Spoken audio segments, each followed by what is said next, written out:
핵심 유형 분석 6번째, 이제 우리 전해 질과 비전해 질에 관련된 것들까지도 다 같이 묶어서 총괄성에 대한 것들로 보자라고 하는 겁니다. 자, 그림은 350켈빈에서 콕으로 분리된 부피가 동일한 용기 가와나에서 1몰랄 농도의 수산화소듐 수용액과 1몰랄 농도의 설탕 수용액에 대한 양들을 동일한 양으로 넣어준 후에 우리가 각각 수증기와 평형 상태에 있는 것을 나타내 준 것이다 라고 보여주고 있어요. 전해질인 경우에는 100% 이온한다라고 가정해서 봐두자라고 하는 것까지 제시를 해드리고 있습니다. 자, 문제에서 보게 되면 오른쪽은 설탕이기 때문에 이 1몰랄 농도의 수용액이다라고 했던 것으로부터 생각을 유추해 보게 되면 그럼 용질의 몰수가 그냥 1몰 있다라고 보면 될 거예요. 하지만 왼쪽에서는 NaOH는 전해질이기 때문에 1몰이 아니라 그에 대해서 반토 분자 2배가 되는 것만큼 용질의 몰수가 많은 것으로 볼 수가 있겠죠.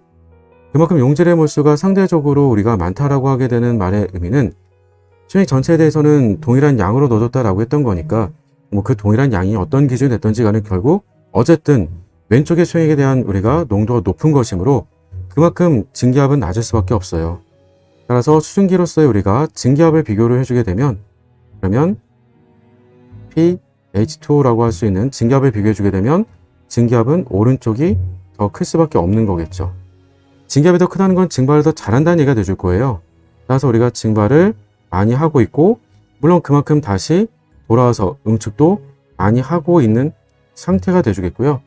반대로 우리가 왼쪽에서는 증기압이 그만큼 떨어지는 거니까 극단적으로 쓰면 증기압은 즉 증발은 그만큼 덜 하고 있고 그리고 평형이었으니까 어쨌든 돌아오고 있는 응축되는 입자의 개수도 기체 압력에 비례가 되는 거니까 적을 수밖에 없어요.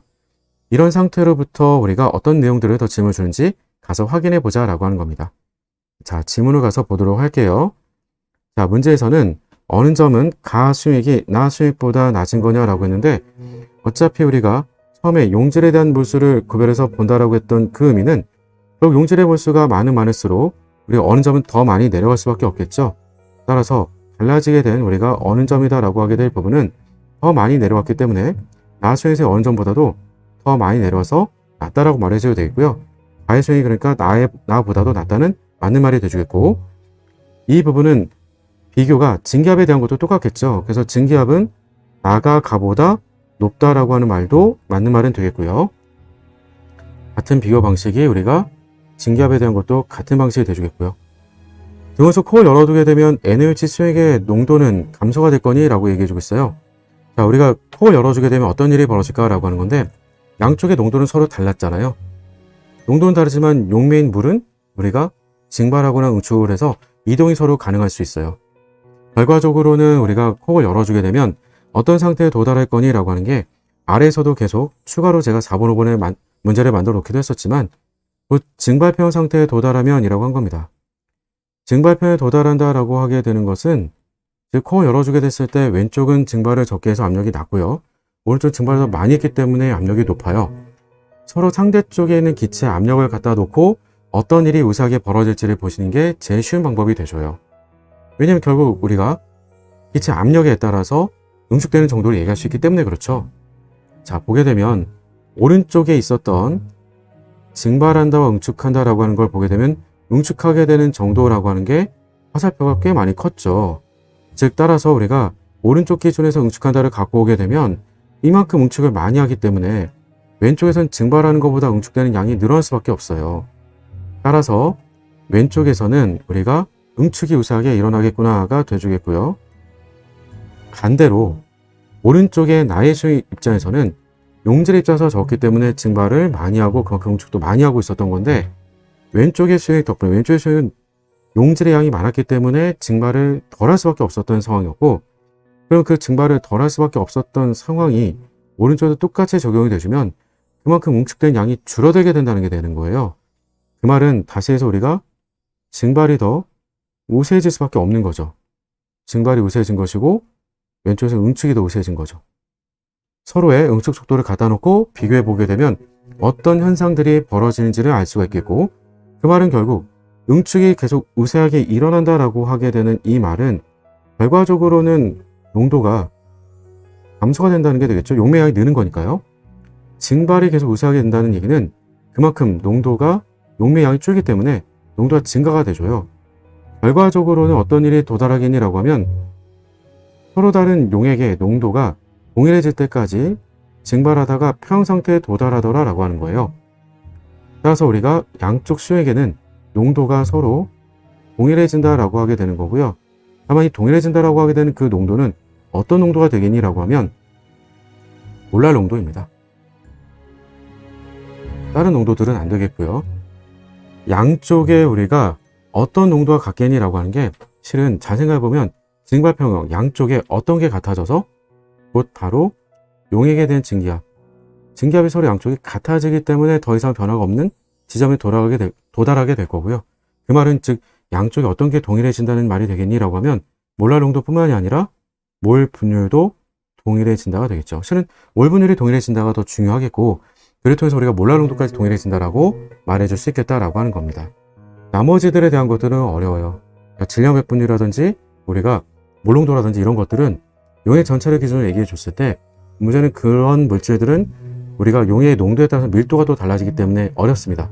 그래서 용질의 종류가 서로 다르기 때문에 나머지 농도까지 다 같아지는 건 어렵겠고, 이 두 가지만큼 그래도 같아질 수 있다라고 말해줄 수가 있겠네요. 자, 그러면 아래쪽에다가 선택지로 넣어놨던 보기들에 대한 4번, 5번마저도 우리가 더 추가적으로 해석을 해 가보도록 할게요.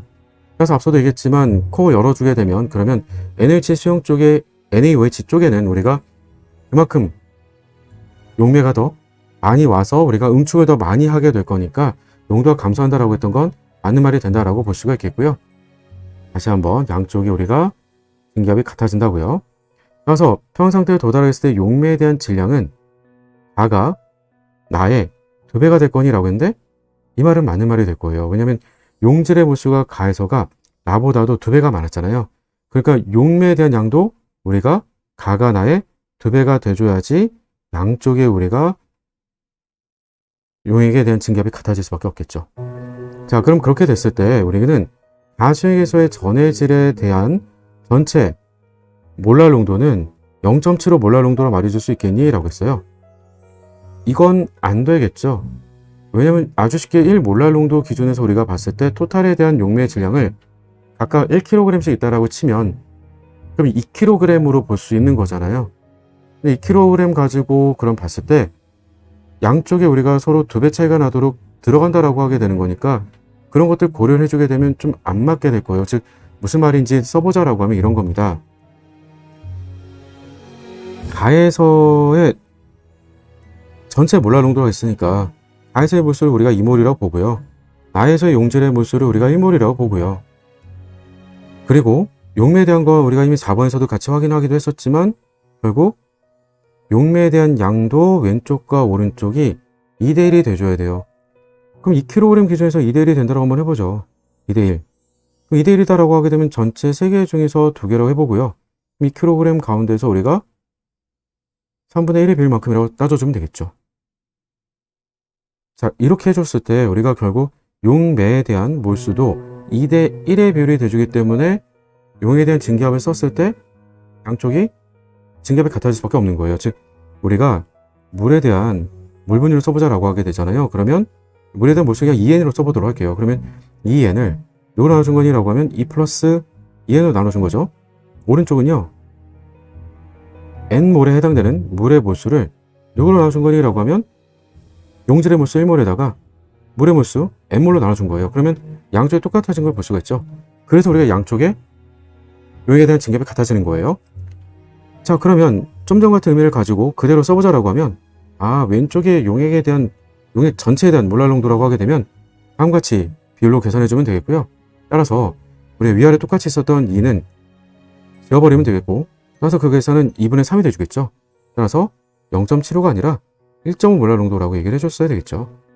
오른쪽에서 보더라도 우리가 똑같이 그러니까 1.5 몰랄 농도가 나오게 되는 걸 확인할 수가 있을 거예요. 자, 그래서 답은 5번이라고 하시면 되겠네요. 어때요? 증발평이라고 하는 좀 색다른 경험을 하나 해볼 수도 있긴 할 텐데요. 크게 어렵지 않은 거고요. 그리고 용질의 종류에 무관하기 때문에 지금처럼 기출문제에서는 전체 몰랄 농도라는 표현들을 쓰게 됩니다. 용질에 대한 전체 몰랄 농도. 그러니까 용질의 몰수가 전체 몇 개가 있는지 그 기준에서만 우리가 농도로 표현을 바꿔가지고 전해질이면 이런 표현을 바꿔가지고 농도 표현으로 물어보게 되는 거니까 그런 것들을 우리가 익숙하게 좀 만들어 두면 문제를 좀 풀어갈 때 훨씬 더 수월하게 문제를 풀어갈 수가 있겠죠. 자, 이제 이런 관련된 내용들에 우리가 개념 장착해서 다시 한번 확인을 좀 해보고요. 그리고 그런 내용들이 기출문제로 우리가 어떻게 적용시킬 수 있을 것인가, 이런 내용들도 다시 한번 점검해 보도록 할게요. 지금 시작합니다.